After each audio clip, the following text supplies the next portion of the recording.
Eu peço que você abra sua Bíblia agora, no capítulo 5 do Evangelho de Mateus. Nós teremos hoje a oportunidade de avançar um pouco mais nas bem-aventuranças que nós comentamos semana passada inicialmente, as duas primeiras bem-aventuranças, referindo-se ao pobre de espírito e aos que choram. E hoje nós iremos falar sobre os mansos e aqueles que têm fome e sede de justiça. Abra o seu coração para Deus falar com você, em nome de Jesus. Mateus capítulo 5, versículo 1.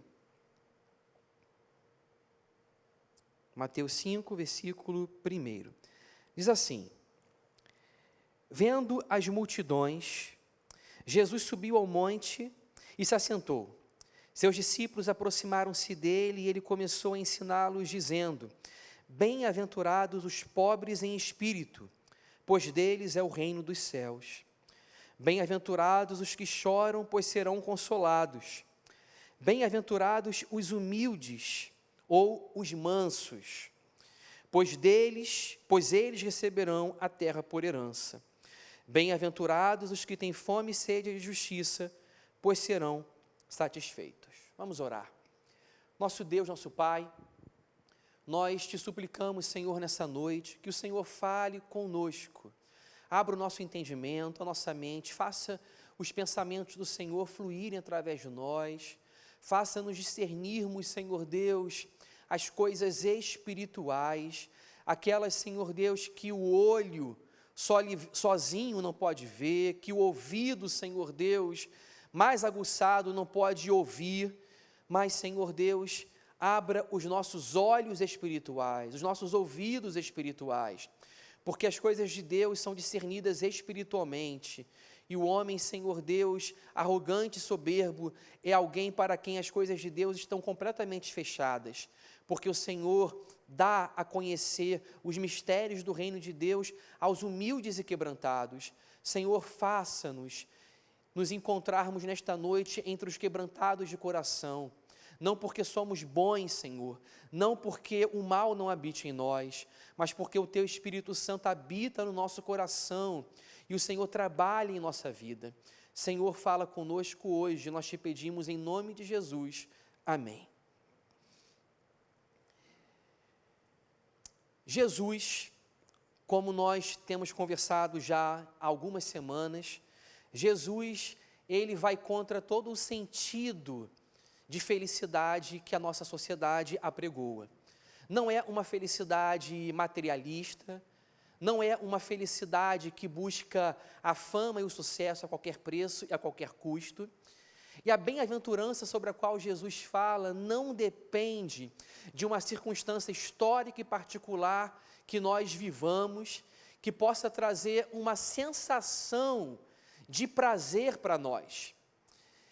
A palavra felicidade na nossa cultura, ela está associada, inevitavelmente, a um aspecto subjetivo das nossas sensações. A felicidade, conforme a nossa cultura prega, fala a respeito de uma sensação transitória, que pode ser acompanhada de adrenalina, de euforia, de uma sensação imensa de prazer, de autocongratulação e satisfação. Mas geralmente essa felicidade, ela está circunscrita a uma circunstância específica que nos agrada e que nos é favorável. Mas quando esta circunstância, ela é removida do cenário, visto que a felicidade é algo subjetivo e particular, a felicidade, ela também é removida. Porque a felicidade sobre a qual a nossa sociedade fala, é uma felicidade associada à subjetividade da experiência particular de cada pessoa. Aquilo que satisfaz o gosto, a ética, o desejo particular de cada pessoa.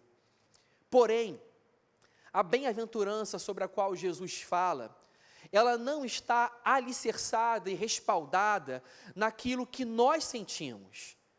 Porque as nossas sensações, elas são transitórias e passageiras.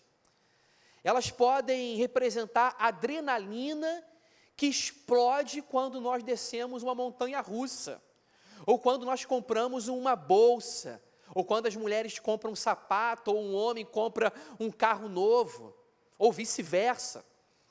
Bem, nós temos uma concepção de felicidade imediatista, numa sociedade de consumo hedonista, que valoriza o prazer a todo custo e que não sabe conviver e não tem resiliência às experiências da dor. Mas quando Jesus fala da bem-aventurança, ele não está falando do que eu e você sentimos. A bem-aventurança não é algo que começa na nossa experiência, pois a bem-aventurança não é o que eu sinto, mas é o que Deus pensa de mim. Guarde isso. A bem-aventurança não está alicerçada numa experiência subjetiva minha, baseada nas minhas sensações, mas é algo objetivo que tem relação com o que Deus pensa de mim. E a Bíblia descreve, pelas palavras de Jesus de Nazaré, que o cidadão do reino dos céus é bem-aventurado porque ele é pobre de espírito, porque ele chora, porque ele é manso, porque ele tem fome e sede de justiça, porque ele é misericordioso, puro de coração, pacificador e perseguido por causa da justiça. Essa ética de Jesus subverte completamente o sentido das sensações, porque a felicidade das sensações, ela não está aliançada à ideia do choro. Ninguém que busca a felicidade da sensação quer chorar. Ninguém que busca a felicidade da sensação quer viver a inconveniência de ser perseguido, muito menos de ser um pobre de espírito ou alguém faminto. Hoje nós iremos falar do manso, mas é importante que você saiba que o manso, ele é bem-aventurado, não porque ele tem uma sensação boa, não porque ele vive uma experiência de euforia ao ser manso. Pelo contrário, a experiência da mansidão, ela nos liberta da adrenalina de uma explosão de ira, de uma sensação de nos satisfazermos pela nossa própria justiça, quando nós nos iramos com alguém, contra alguém, e então nós nos sentimos inflados porque nos sentimos certos. Essa é uma experiência de sensação. E há pessoas que se sentem felizes quando reivindicam os seus direitos, explodem sobre outras e humilham outras, porque se saem como certas. Mas Jesus, ele define o bem-aventurado pelo seu pensamento. Ele considera a pessoa bem-aventurada uma pessoa abençoada, uma pessoa sobre a qual a sua aprovação, o seu sorriso repousam, o prazer de Deus repousa sobre esta pessoa. É importante que você saiba, no estudo das bem-aventuranças, que existe uma sequência lógica. Como ocorre essa sequência lógica? Vejam, não são virtudes avulsas. Jesus não está dizendo do grupo de 8 pessoas diferentes, onde alguns cristãos são humildes, outros são mansos, outros são pacificadores e outros são puros. Jesus não está dizendo que a sua comunidade ela é feita de pessoas que podem ter uma virtude simplesmente. É muito mais a ideia do fruto do Espírito que se exemplifica muito bem na metáfora da tangerina. A tangerina tem vários gomos, mas cada gomo da tangerina não é um fruto diferente. Cada gomo da tangerina é parte integrante e orgânica de um fruto só.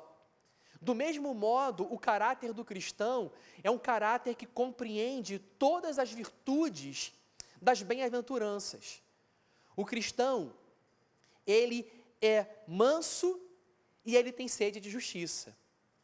Ele é pacificador e, ao mesmo tempo, ele é perseguido por causa da justiça. O cristão vive um caráter não parcial, mas um caráter equilibrado, simétrico, onde todas as virtudes se complementam harmoniosamente. Não são virtudes que caprichosamente estão no caráter de um irmão e não estão no caráter de outro. É claro que as virtudes do Sermão da Montanha estão em graus mais elevados no caráter de algumas pessoas, que se santificaram e avançaram mais na maturidade cristã, e estão num grau talvez menor na vida de cristãos que ainda estão avançando, mas vão avançar.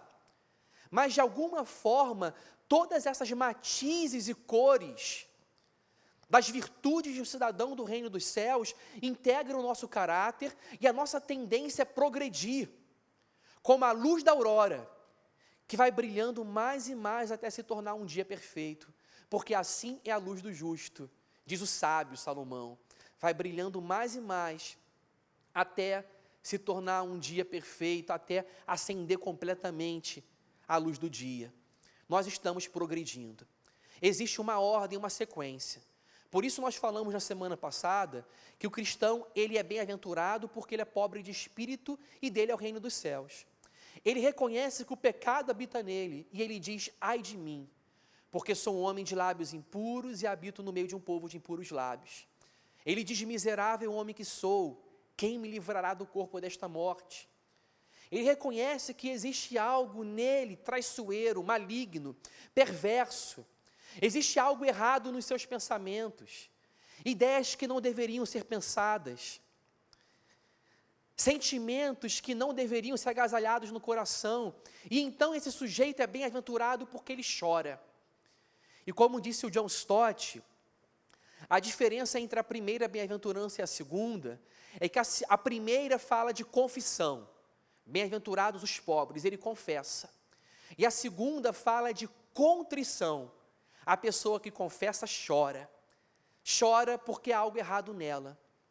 Se existe algo errado em nós, não há razão para sorrir pelo mal, não há razão para sorrir por um pensamento baixo, maligno, por uma tristeza, pelo sucesso e pela felicidade do outro. A razão que existe é de chorar, e Jesus fala, bem-aventurados os que choram. Mas se a primeira parte descreve a virtude, bem-aventurados os que choram, a segunda parte fala da promessa. E nós não somos bem-aventurados simplesmente porque nós choramos. Nós somos bem-aventurados porque nós somos os que choramos e somos consolados. Porque não seria uma bem-aventurança nós chorarmos porque o mal habita em nós e nunca sermos consolados.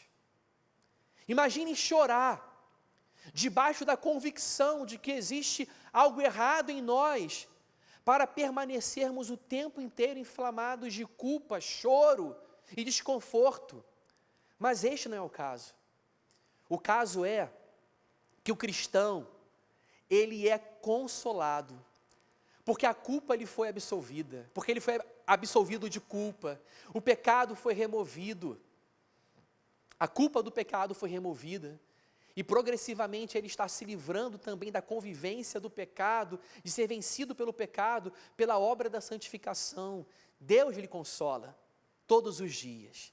E aí, nós entramos na bem-aventurança de hoje, a mansidão. A mansidão, ela vem logo depois do choro.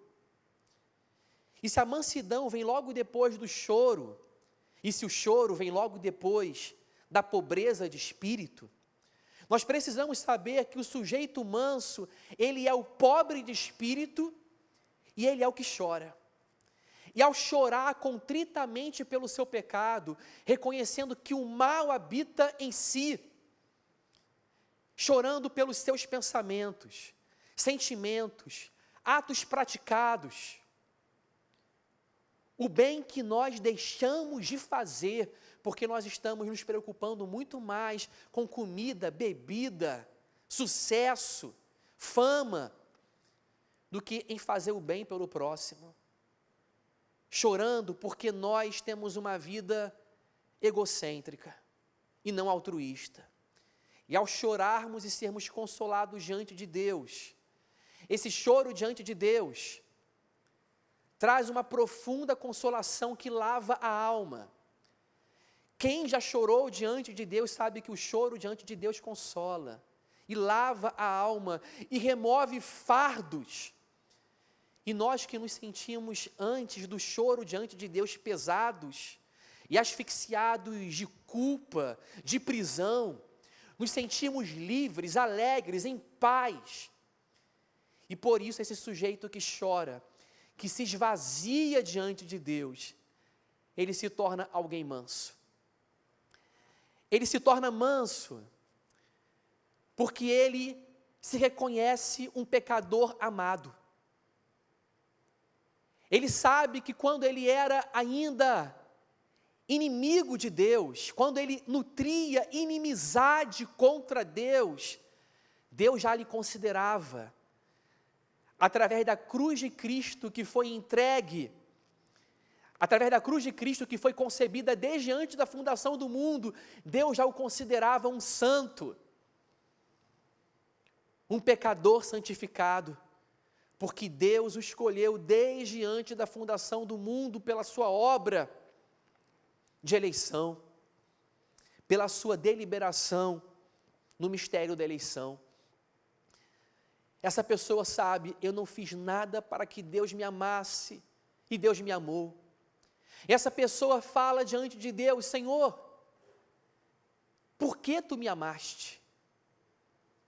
Aliás, há anos, eu ouvi uma pessoa orando num culto público, algo que me marcou bastante.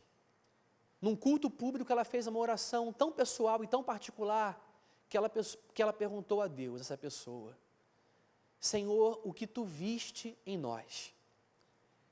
Essa é a experiência do manso. Senhor, o que tu viste em mim?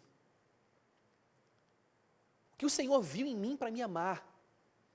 Porque o Senhor fixou as suas afeições em mim, porque o Senhor veio na minha direção, porque o Senhor veio de tão longe,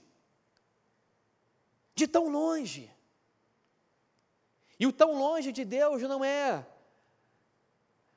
Andrômeda, não é outra galáxia, Deus saiu do seu trono, da sua glória, uma distância que ultrapassa a distância da galáxia, a uma distância de milhares e milhares e milhões de anos-luz da Terra, uma distância infinitamente maior. Deus saiu do céu e veio para a terra, e se tornou homem, e foi concebido no ventre de uma virgem, e viveu uma vida de perfeita obediência, porque nós não poderíamos obedecer. E Ele viveu a vida perfeita no nosso lugar, porque nós nunca viveremos uma vida perfeita. E Ele foi à cruz, obediente em nosso lugar, recebendo a nossa culpa, e fez uma troca conosco. E a troca se consiste em que a minha miséria e meu pecado foram colocados sobre Jesus, e a justiça de Jesus veio sobre mim, e eu digo, por que, Senhor? Se eu fui tão amado, por quê? Eu vou me virar para outra pessoa e ser agressivo, duro? Porque eu terei uma explosão de ira contra a pessoa que está errada comigo? Se eu estava errado com Deus e Deus não me tratou assim, se Deus me perdoou de uma dívida infinita, por que eu não vou perdoar as bagatelas, as esmolas de transgressões que cometem contra mim, quando comparadas à enormidade da dívida que Deus removeu de sobre mim, removendo a sua indignação e a sua ira, para me dar a fixação do seu amor, e me ter, e ter você como objeto do seu prazer. Quem é o manso? Eu começo definindo o manso como alguém que não reivindica os seus direitos. E se o manso é alguém que não reivindica os seus direitos, isso significa que o manso é alguém que constantemente pratica o exercício da autorrenúncia. Porque nós vivemos num mundo que as pessoas pecam contra nós e nós pecamos contra elas. As pessoas nos traem, mas nós também somos desleais. Nós vivemos num mundo onde aquela pessoa a quem nós devotamos o nosso carinho, o nosso amor, por um único ato nosso de equívoco, não considera o todo de uma relação onde houve lealdade, fidelidade, carinho e afeição, mas um erro, uma única transgressão, é considerado como um motivo para descartar toda uma história. É aquela famosa história de jogar a água da banheira fora junto com o bebê, ou de rasgar uma camisa inteira por causa de uma única mancha suja. Nós experimentamos isso. E diante disso, ou nós amargamos, permitimos que toxinas entrem no nosso coração, tornando a nossa vida mais fraca, débil, sem alegria, sem a formosura do rosto, que é o reflexo de um coração alegre. A gente permite que isso se avolume e entre no nosso coração, ou nós adotamos a trajetória do caminho de Jesus Cristo, do reino de Deus, que é uma vida de mansidão, que representa a renúncia dos nossos próprios direitos. Quando nós nos consideramos pecadores, que choram pelo seu pecado, porque o mal habita em si. Quando reconhecemos que o mal habita em nós e choramos pelo nosso pecado, nos esvaziamos, nos sentimos perdoados por Deus, por que nós vamos reivindicar os nossos direitos tão facilmente? Eu não estou dizendo aqui que não devemos ir para tribunais, que não existem casos a serem reivindicados na justiça. Existe. E a justiça está aí exatamente para nós não entrarmos numa luta agressiva e violenta. Esperarmos que a justiça seja feita de modo pacífico, através dos meios que Deus instituiu para tal. Mas o próprio Jesus, ele fala a respeito de nós não entrarmos em lutas das quais nós podemos escapar e sair. Ele fala se alguém tem algo contra nós, e se nós estamos a caminho desta pessoa que tem algo contra nós, se estamos com ela a caminho do tribunal, nós devemos nos reconciliar enquanto estivermos no nosso caminho, para evitarmos uma luta judicial desnecessária. Por exemplo, se há meios de reconciliação, Jesus fala, se reconcilie com o teu adversário enquanto você estiver no caminho. Jesus, ele manda dar a capa e dar a túnica. Se o custo da sua paz é simplesmente uma capa e uma túnica, para que reivindicar aquilo que custará a sua paz, que fará com que você perca o seu sono, e mais, fará com que você não conviva bem com o seu irmão que você deveria amar. Quando a gente se torna esse sujeito que reivindica o seu direito o tempo inteiro, a gente se torna acusador do outro, opressor. E nós estamos inevitavelmente sujeitos a um caminho de explosão, de ira e indignação. O salmista fala, deixa a ira, abandona o furor, certamente isto não acabará mal. Certamente isto acabará mal. O manso é um sujeito cortês, educado, é alguém que não perde a sua compostura e a sua nobreza, mesmo nos momentos mais nocivos da vida. O manso, ele mantém a sua postura de príncipe, de filho de Deus. Ele não se permite ser governado por paixões baixas e mergulhar num estado de explosão de ira, onde o outro será ferido. E você também irá se ferir a si mesmo, com a língua felina que maltrata o outro. Você sentirá o desconforto também de estar fissurado consigo mesmo. Jesus, ele propõe o caminho da mansidão para os seus discípulos e os descreve já como mansos. O apóstolo Paulo, ele fala para nós não colocarmos o sol sobre a nossa ira, não permitirmos que a ira agasalhada no nosso coração se estenda por muito tempo. O imperativo apostólico é que de maneira ligeira e rápida nós possamos nos livrar desse sentimento que elimina a razão e o bom juízo. Porque a ira é algo do qual nós temos que nos livrar. Porque num estado de ira, nós não pensamos e raciocinamos bem. Responda a si mesmo. Um sujeito irado, numa ira pecaminosa, é um sujeito que consegue raciocinar e pensar bem. A ira faz com que nós distorçamos a realidade, faz com que nós rasguemos uma camisa branca por causa de uma única manchinha. A ira faz com que nós interrompamos relacionamentos significativos e duradouros por causa de um pecado que nós não somos capazes de perdoar. Na ira, esquecemos-nos de que o pecado, ele cobre, na ira esquecemos de que o amor, ele cobre multidão de pecados. Na ira, esquecemos-nos de pensar.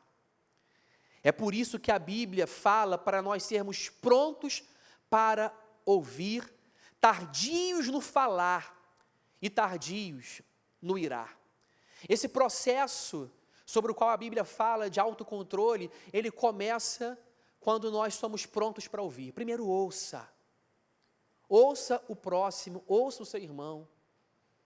Depois, não seja precipitado para falar. Provérbios diz que até o tolo, quando se cala, se passa por sábio. Há momentos que nós temos que falar, mas há tempos também de silêncio. Há tempos de confronto, mas há tempos também que nós precisamos esperar a ocasião mais oportuna, o melhor momento do nosso irmão, para não o encontrarmos no seu pior momento. Numa conversa que irá se desvirtuar, se tornará num bate-boca, numa troca de ofensas, e por causa de uma palavra mal pensada que não volta jamais, uma amizade, um relacionamento de anos pode ficar sob um triz. Isso nós devemos aplicar no nosso casamento, nos nossos relacionamentos com os nossos filhos. A mansidão é o oposto da ira. E a palavra de Deus, até no imperativo da obediência do filho ao pai, a Bíblia fala para o filho obedecer ao pai, mas fala para os pais não irarem os seus filhos. A ira é algo que não deve combinar com o caráter do cristão, exceto a indignação contra o mal. Irai-vos e não pequeis. Se a Bíblia fala para nos irarmos e não pecarmos, significa que existe uma ira contra o mal. Mas nós vivemos muito mais constantemente a experiência de uma indignação pecaminosa, que reflete o fato de que nós somos de veneta, intempestivos, que necessitamos de domínio próprio e autocontrole, que nós somos ligeiros para reivindicar o nosso direito e não pensamos também no ponto de vista, no direito do outro. A nossa ira revela uma vida centrada no nosso próprio egoísmo e não centrada no ponto de vista de Deus, de olhar para o mundo, para aquilo que é mal no mundo e se entristecer contra aquilo que é mal no mundo. A ira é um caminho que nós devemos abandonar, porque quando nós estamos irados, nós não pensamos bem. Por isso, abandone a ira, abandone o furor, certamente isto acabará mal. O sujeito manso é alguém que é doce. Uma vez eu ouvi o Russell Shedd dizendo que a pessoa cheia do Espírito Santo, é como um balão ou uma bexiga cheia de ar. E quando você explode essa bexiga, sai ar. E quando você explode a bexiga, essa bexiga metafórica que é um cristão cheio do Espírito Santo, sai Espírito Santo. Essa é a metáfora que eu ouvi uma vez o Russell Shedd falando. Você explode, cutuca, alfineta um cristão e o que sai é o Espírito Santo. O que sai não é violência. O que sai é doçura. O que sai são palavras que constroem, palavras edificantes. Ser manso não significa não confrontar. O apóstolo Paulo fala ao seu jovem discípulo Timóteo que ele deve, como ministro da palavra de Deus, ensinar a palavra do Senhor com mansidão àqueles que se opõem. Isto é, ao ensino da palavra de Deus haverá gente se opondo, gente que persegue, que é agressiva, que distorce a verdade e que trata o ministro da palavra de Deus com desdém. Isso aconteceu com o próprio apóstolo Paulo na igreja de Corinto, quando desprezavam da sua própria aparência física e possivelmente do seu discurso, que não era tão eloquente como a oratória de Apolo. No entanto, o apóstolo Paulo, ele se debruçava sobre a palavra da cruz, que é uma palavra que reivindica que nós nos renunciemos. Nós não somos chamados para crucificarmos o outro, nós somos chamados para nos crucificarmos, para domesticarmos as nossas paixões. E não pense que através disso você será infeliz. Você pode não sentir aquela sensação de felicidade transitória sobre a qual o mundo fala, mas Jesus de Nazaré, sobre você, quando você for manso, Ele haverá de dizer: bem-aventurado, bem-aventurado. A felicidade, ela apresenta o meu ponto de vista sensorial. A bem-aventurança mostra o que Deus pensa de mim. E a minha pergunta é: o que te interessa mais? O que os outros pensam de você ou o que Deus pensa de você? Bem-aventurados os mansos. Bem-aventurados os mansos, porque herdarão a terra. Nós não somos bem-aventurados apenas porque nós somos mansos, apenas porque nós não reivindicamos o nosso direito. Nós somos bem-aventurados porque a promessa que envolve a mansidão é que nós herdaremos a terra. Imaginem como ressoou essa promessa no imaginário do povo judeu no primeiro século, quando ele falou de terra. Esse povo que ouve as palavras de Jesus na Palestina do primeiro século, era o povo que na sua retrospectiva histórica, tinha a imagem da terra como muito significativa para a sua experiência de fé, porque Deus prometeu a Abraão uma descendência que haveria de herdar uma terra que brota leite e mel. E se vocês estão lembrados, eu sei que estão, sob Josué, o Jordão se abre, e ao atravessar o Jordão, o povo de Israel herda a terra. A terra para o povo de Deus era muito mais que um limite geográfico. A terra é muito mais que um lote e muito mais que um latifúndio. A terra, ela ultrapassa a ideia de uma dimensão territorial.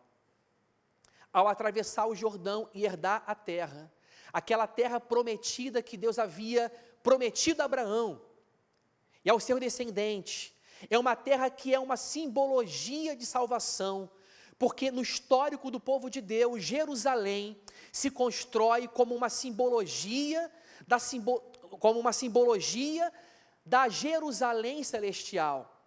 A terra que eles possuem é uma simbologia da nova Canaã, do novo Israel, da Jerusalém que desce dos céus, descrita pelo apóstolo João em Apocalipse. Eles estão herdando uma terra que brota leite e mel, porque a salvação ela não se dá em um universo paralelo, ela se dá no mundo, na terra, porque Deus faz as obras dele no mundo que nós vivemos, na história. Essa salvação se revela numa terra que brota leite e mel, que tem oliveira, figueira, que tem rios, que tem mar. Eles herdarão a terra, eles viverão a plenitude da salvação de Deus e a abundância da vida de Deus, não simplesmente no céu, mas já nesse mundo. Isso não é teologia da prosperidade, ou se é a teologia da prosperidade, da bem-aventurança. Nós temos uma salvação eterna reservada para nós, onde nós seremos completamente transformados por Deus, glorificados, mas a salvação que ainda será, ela já é. Como já disse um teólogo, a salvação, ela é feita do já e do ainda não. Ainda não somos os filhos de Deus que haveremos de ser na comunhão plena com Ele, como disse o apóstolo João na sua epístola. Mas nós já somos filhos de Deus, ainda que habitando nessa casa terrestre que se desfaz. Viveremos a filiação completa, mas nós já herdamos a terra, pelo menos colhendo as primícias desta terra. No céu nós colheremos a colheita plena e farta, mas começamos já a viver a plenitude da alegria que Deus, Ele nos dá, quando nós nos enchemos do Seu Espírito Santo. Os mansos herdarão a terra. E eu vou terminar hoje nos mansos. Eu disse que falaria dos que têm fome e sede de justiça, mas eu vou deixar para outra ocasião. Eu vou terminar hoje nos mansos, dizendo o seguinte para você, meu irmão, minha irmã. Os mansos herdarão a terra. Na lógica da nossa sociedade, de um capitalismo desenfreado e selvagem, de um progresso a todo custo, onde nas empresas se experimenta uma concorrência desleal, onde se faz valer a lei da selva, a lógica predatória do mercado, do grande encapsular e engolir o pequeno,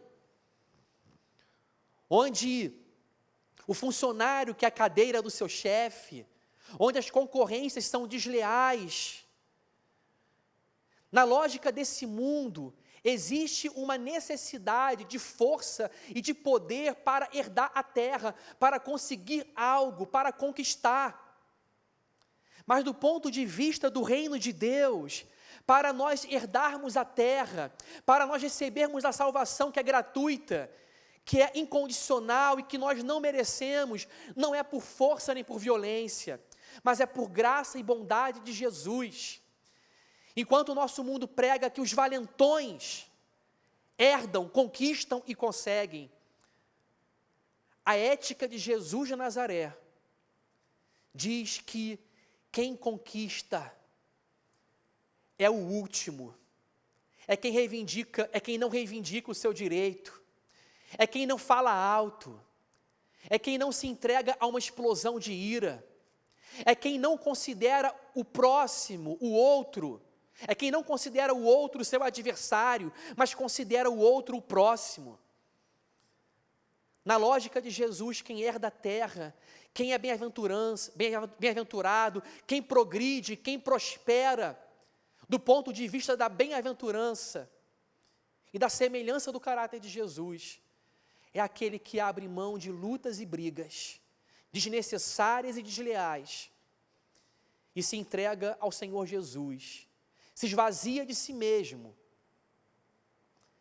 e considera o outro, não um adversário a ser superado, mas um próximo a ser amado, alguém de quem eu devo ter misericórdia e amar como Jesus Cristo me amou. Eu chorei pelo meu pecado, ao reconhecer que Jesus me amou, e a mansidão, ela me habilita a me direcionar para o outro, do mesmo modo que Deus se dirigiu para mim, não numa postura de violência, mas numa postura dadivosa, de amor,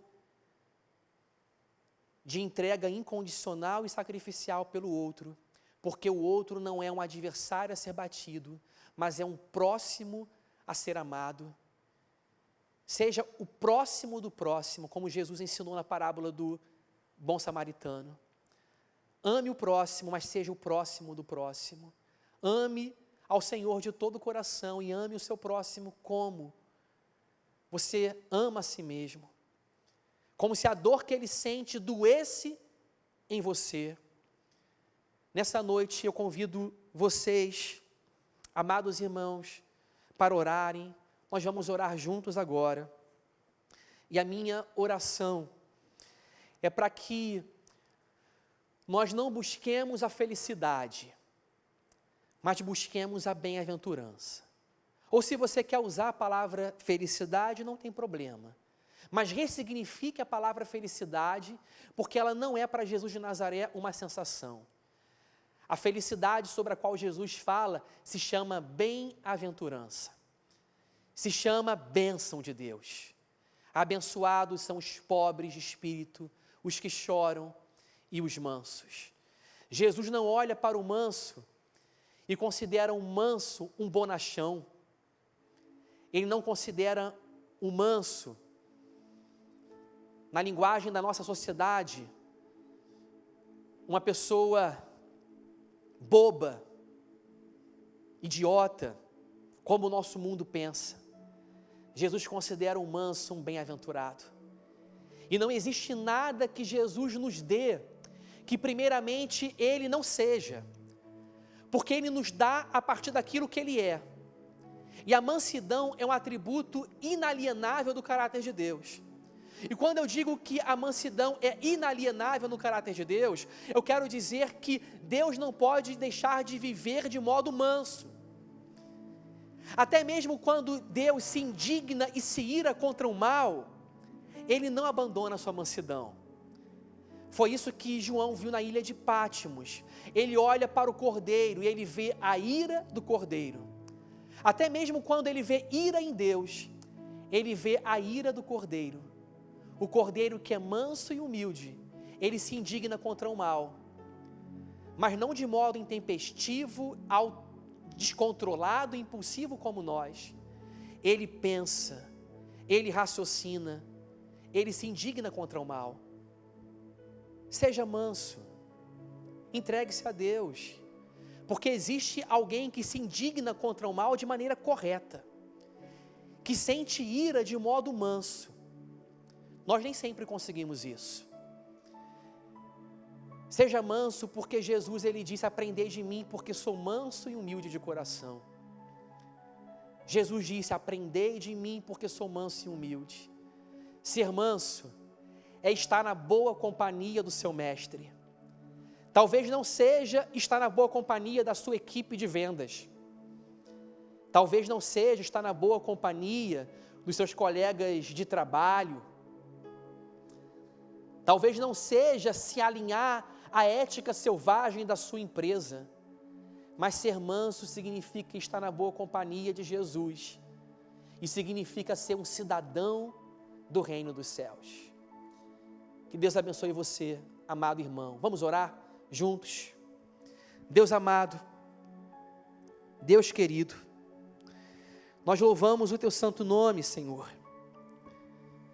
Nós te bendizemos por quem Tu és, te adoramos por quem Tu és, te louvamos pelas obras que Tu fazes.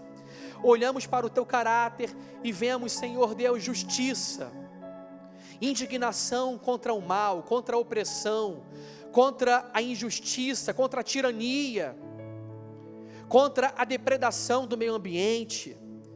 Vemos, Senhor Deus, indignação do Senhor contra o modo como as pessoas usam os seus corpos de maneira objetificada e objetificam o outro, não tratando o outro como alguém digno.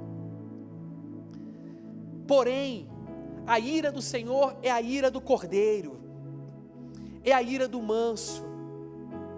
Senhor, nós não conseguimos aprender mansidão na nossa empresa, nós não conseguimos aprender mansidão nos livros de autoajuda, nós não conseguimos aprender mansidão, Senhor Deus, na convivência com cidadãos do bem. Nós só aprendemos mansidão, Senhor, com o exemplo e com a vida de Jesus de Nazaré, que disse: aprendei de mim, aprendei de mim, aprendei de mim, porque sou manso e humilde de coração. Nós queremos aprender de Deus. Nós estamos fartos, Senhor Deus, da pedagogia do nosso mundo, do modo, Senhor Deus, invertido que o nosso mundo nos ensina, subvertendo os valores, chamando o bem de mal, o amargo de doce, chamando, Senhor Deus, a felicidade de sensação. Nós queremos, Senhor Deus, a bem-aventurança de sabermos que Deus, Ele pensa algo bom ao nosso respeito, que um dia Ele nos dirá para nós entrarmos no seu reino, e nos elogiará, porque nós vivemos de acordo com a sua palavra. Senhor, visita meu irmão, a minha irmã na sua casa, talvez por causa da falta de mansidão, pais e filhos precisam se converter um ao outro, relacionamentos precisam ser refeitos, palavras duras do marido magoaram a sua esposa, e a esposa agrediu com palavras o marido. Senhor, remova desse lar a ira pecaminosa e traga a mansidão, a cortesia, o cavalheirismo para o homem, o respeito à mulher, o sacrifício do marido pela sua esposa, como Jesus amou a igreja. E nessa hora também, Deus, Senhor amado, nós oramos pelos enfermos da tua casa, aqueles que estão acometidos, Senhor, de uma enfermidade, ou em casa, ou num leito de hospital, aqueles, Senhor Deus, que não estão respirando bem, aqueles, Senhor Deus, que estão em tratamento, Senhor Deus, de quimioterapia, aqueles, Senhor Deus, que sentem dores e desconfortos crônicos. Senhor amado, Tu sabes que é difícil viver com dor. Tenha misericórdia do meu irmão e da minha irmã, consola o aflito, cura o enfermo, Senhor, dê resiliência e força ao enfermo, visita aqueles que estão desempregados, abra portas de emprego, traga, Deus, o socorro e a provisão do céu, que o pão nosso de cada dia venha, e que venha o meu pão, para que eu dê o pão ao meu irmão, para que o pão não seja meu, mas seja nosso.